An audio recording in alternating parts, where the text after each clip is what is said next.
What up, my fellow YouTube nurses? How's everybody doing? Everybody doing good? Check this out. I want to let you guys know that I got tagged by Renee for Christ. And before I get into that, I'm going to say yesterday was history, tomorrow's a mystery, and today's a gift because it's a present. So remember that, write that down. I always got to look at it that way.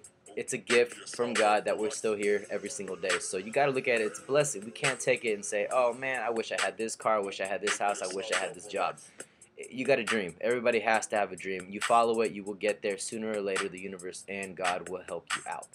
That's how I look at it. Now that I got that off my chest, let's talk about what I got tagged by Renee for Christ. She basically said, what have I endured before in nursing school and after the problems that I actually had to go through? Actually, there was a lot of problems that I went through. So first off, let me just talk about the before, okay? Now, when you first get in nursing school, you're excited, you're all ready to go, you're gung-ho about it.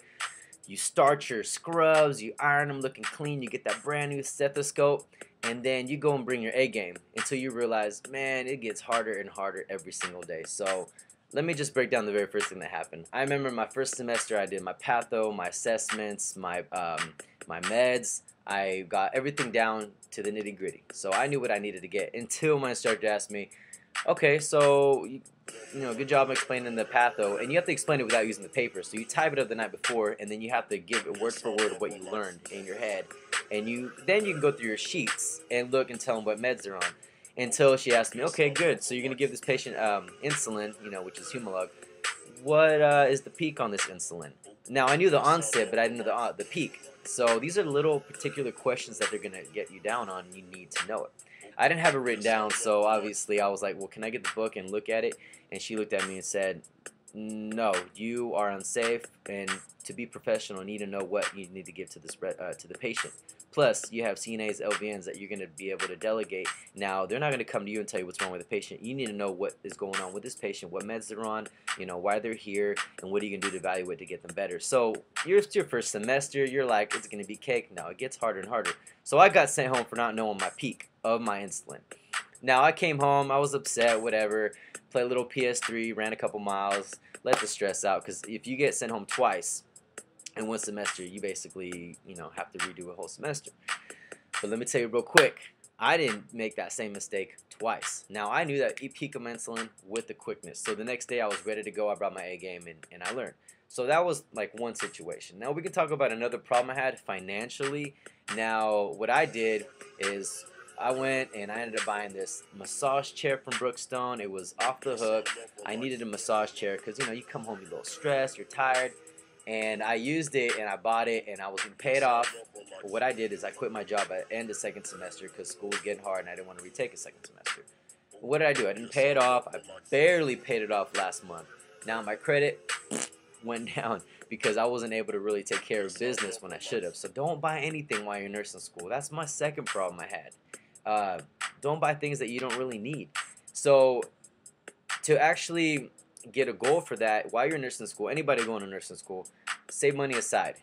Don't be asking mommy and daddy for no money. I had to go through financial aid. I had to get WIA. I had to get different government checks just to help me to get through school. So make sure you fill all those out. I think I did a video on that too, but that's another thing I endured was buying stuff that you don't need. Okay, stethoscope, pens, paper, notebooks, you're going to need all that stuff. Shoes, scrubs, you're going to need that. But don't be buying stuff you don't need, okay? Like new rims for a car or a car stereo. Wait until you're done. Wait till you're done. I never understood why people before that went to nursing school were going on vacations. They're going to like Cancun, they're going Mexico, Brazil. They're going all different places. And when they were in nursing school, they were broke. You do that when you're done. Then you can enjoy it. So anyway, that's the second thing I had that was a problem. Now, second semester was fun. I mean, you get more into the nitty-gritty stuff, med search, labor delivery, peds, but that's how my school was. I'm not going to mention the name of my school, but we get a little harder into it. So I was busy. The problems I had was no sleep. You get no sleep. I'm waking up groggy and tired, looking like a mummy, looking like a zombie. People didn't recognize me and stuff, so my hair was all to the side and shaved. The beard here I had was like all crooked. I didn't even care as long as I was bringing my A game to school. So you definitely got to make sure that you get as much sleep as you can because it's hard not to get that sleep. So that was another thing I did. And coffee does become your best friend. But let me talk about third semester, okay? Third semester was tough. That was my hardest, craziest, insane semester I've had and had to endure. Just because I was barely winging it, guys. Now, you guys probably think, oh, yeah, you know, nursing school, you did it. Anyone could do it. You did it because it's easy. No, it was hard. There was days where I'd shut my phone off, close the door, even though I don't have a door, but I'd close it. And for the background, check it out. It's a little ghetto. You know, it's funny. I got my little Chevy Mexican hat. Got my little inspiration right here, guys counting money, because you know it's something you gotta have. Something you gotta wake up to some and realize you want this goal and you want to, you want to achieve your goal. And but that's another story. Let's get back to what I'm talking about. Okay, so third semester, I was struggling, I was hurting.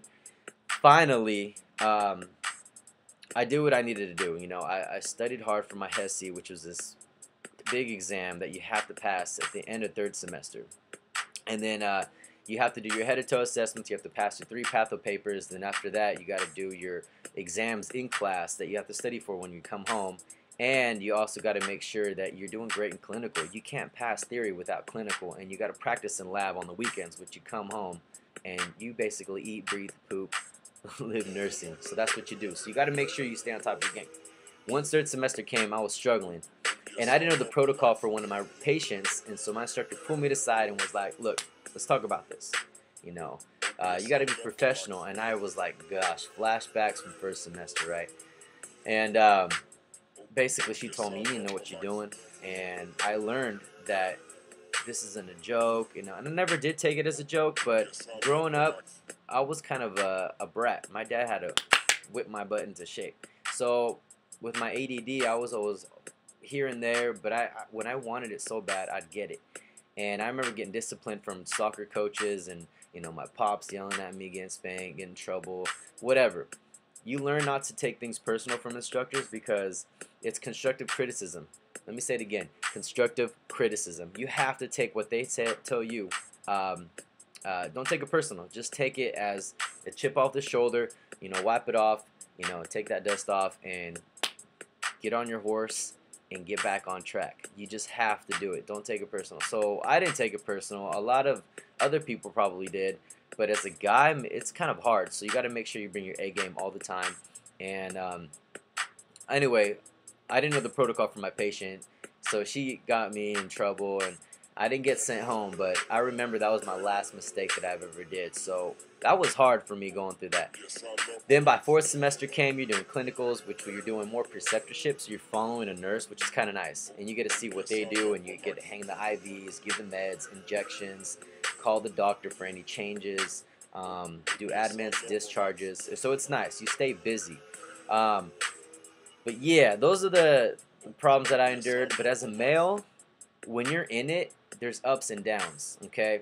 Ups is you're the only guy there out of like 30 people. There's 4 dudes. You guys got to stay close. Males, if you are in the nursing school, nursing program, stay close together. You guys got to help each other out, okay? Very important. And then if you're not a male and you're in the nursing program, just make sure you watch out what you say, what you do. Like I said in my other video, you're microscoped by instructors, the teachers, the students, the dean, other people that don't even know you could say something to an instructor that knows someone that knows someone that robs someone that steals that knows somebody. So just be careful what you do, what you say. Another thing too is for the males. Oh, when you get constructive criticism, don't take it personal. Some people would take it personal because they're getting yelled at by a female, but it don't matter. Don't be sexist, racist. Don't be like that. Just take it like this is an instructor. This is what you need to do. Fix it. It's kind of like in nursing. You assess, you diagnose, you implement, and then after that you're gonna evaluate. And you kind of have to do the same thing in nursing school. When an instructor tells you what your problem is, you know, she assesses you what you need to fix, and then after that you need to diagnose, which is your problem, and after that you implement, and then you evaluate. So it's kind of the same thing in nursing school. What she does for you, you do the same. So don't take it personal, guys. Now, what I was trying to say is, I'm gonna tag somebody now. So it's my turn to tag Nurse Brit 2010. I want you to explain what you've experienced so far, the ups and downs. I think you're in first, second semester, but explain to the people out there what the struggles are that you're enduring in the nursing program. All right, and greetings and salutations, and thanks my fellow YouTube nurses for subscribing, rating, commenting, and showing me that love and support, y'all. So I'm gonna go do my thing. And thanks for everything, guys. Appreciate it.